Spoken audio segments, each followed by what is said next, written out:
O Brasil Império foi o período da história brasileira compreendido entre 1822 e 1889, iniciado com a independência proclamada por Dom Pedro I e encerrado com a proclamação da República. Trata-se de uma fase singular na América Latina, pois enquanto quase todos os países recém-independentes adotaram formas republicanas instáveis, o Brasil consolidou uma monarquia constitucional relativamente duradoura, marcada por tensões regionais, disputas políticas entre elites e profundas contradições sociais, especialmente a permanência da escravidão. A independência do Brasil ocorreu em circunstâncias particulares. Diferentemente de outros processos latino-americanos marcados por guerras prolongadas, o rompimento com Portugal foi conduzido pela própria elite colonial e pelo herdeiro da coroa portuguesa, Dom Pedro, filho de Dom João VI.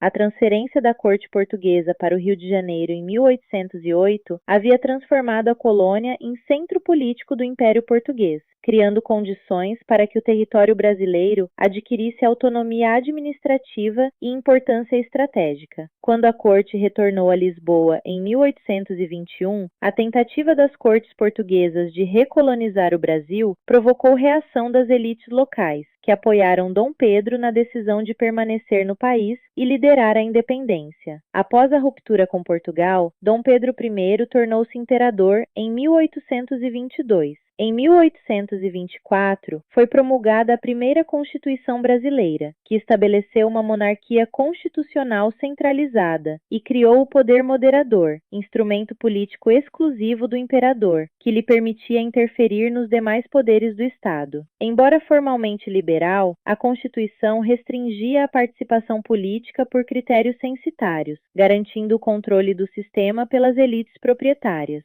Durante seu governo, ocorreram conflitos internos importantes, como a Confederação do Equador, movimento republicano e separatista, ocorrido no Nordeste em 1824, que foi duramente reprimido. O governo de Dom Pedro I enfrentou crescente desgaste político, agravado por crises econômicas, disputas com a Assembleia e sua participação em conflitos relacionados à sucessão do trono português. Em 1831, diante da perda de apoio político e militar, ele abdicou do trono em favor de seu filho, Dom Pedro II, então com apenas 5 anos de idade. Iniciou-se então o período regencial, uma fase de transição marcada pela ausência de um imperador adulto e pela intensificação das tensões regionais. Durante as regências, entre 1831 e 1840, o país enfrentou diversas revoltas provinciais, como a cabanagem no Pará, a balaiada no Maranhão, a sabinada na Bahia e a Revolução Farroupilha no Rio Grande do Sul. Esses movimentos expressavam descontentamentos diversos, incluindo reivindicações por maior autonomia regional, protestos contra a centralização política e tensões sociais profundas.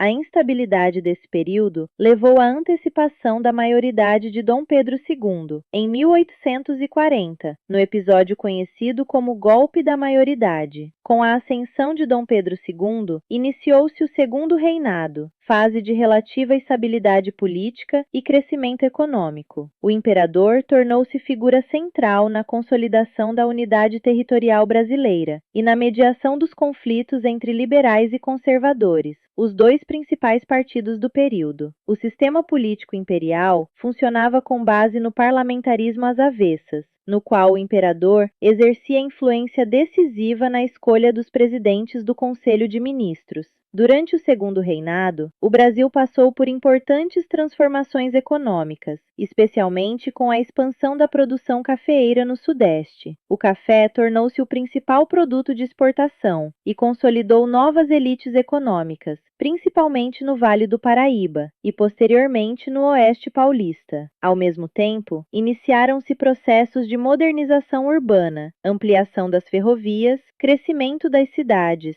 e fortalecimento de instituições culturais e científicas. Apesar dessas transformações, a sociedade brasileira continuava estruturada sobre a escravidão. O trabalho escravo sustentava a economia agrícola e era defendido por grande parte das elites. Ao longo do século XIX, entretanto, pressões internas e externas levaram à gradual desestruturação do sistema escravista. A proibição do tráfico atlântico de escravos em 1850 marcou uma mudança importante, seguida pela Lei do Ventre Livre em 1871 e pela Lei dos Sexagenários em 1885. O movimento abolicionista ganhou força crescente nas décadas finais do Império e culminou na assinatura da Lei Áurea em 1888. A abolição da escravidão, embora representasse um avanço histórico fundamental, provocou tensões políticas significativas.